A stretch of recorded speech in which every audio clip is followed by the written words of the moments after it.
आज सहरी के बर्तन कुछ ज़्यादा नहीं थे, बहुत ही कम बर्तन थे, लेकिन मैंने फिर भी उन्हें जल्दी-जल्दी से धोया, फटाफट से वॉश करके फिर मैंने फ़जर की नमाज़ पढ़ी और फिर मैं सो गई।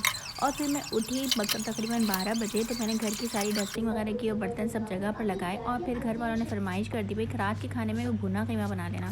तो मैं भी लग गई एप्रन पहनकर भुना कीमा बनाने के लिए। तो फिर अब देखें, अब 1 घंटे की कहानी मैं आपको चंद मिनट्स में सुनाती हूँ।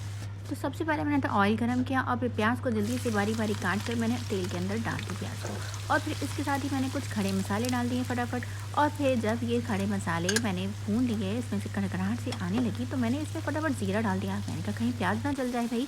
फिर मैंने क्या किया, इसके साथ साबित मिर्चें भी मैंने साथ ही डाल दी, क्योंकि भाई हमारे घर में तो सबको स्पाइसी खाने पसंद है। तो मैंने लाल साबित मिर्च का इस्तेमाल मैंने किया। मैंने कहा भाई इससे ज़रा मिर्चें तेज़ हो जाएंगी।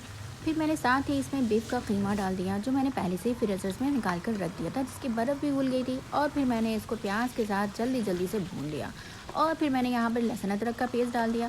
मैंने कहा भाई जब तक लहसुन अदरक नहीं डालेगा तो इसका टेस्ट कैसे आएगा। और फिर डाल दिए कुछ बेसिक से मसाले, लाल मिर्चें, नमक, पिसी हुई लाल धनिया पाउडर वगैरह सब कुछ डाल के मैंने इसको भून लिया। और भूनने के बाद जब इसमें से खुशबू उठने लगी, तो मैंने इसमें टमाटर डाल दिए। अब टमाटर डालने के बाद मैंने इसके अंदर हरी मिर्च भी डाल दी। मैंने कहा फिर थोड़ा सा स्पाइसी और होना चाहिए।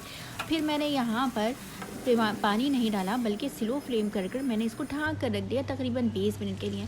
अब 20 मिनट के बाद जब हमने उसको उठा के देखा, तो वाह भाई वाह, कीमा भी गल गया था और टमाटर भी सारे गल गए थे।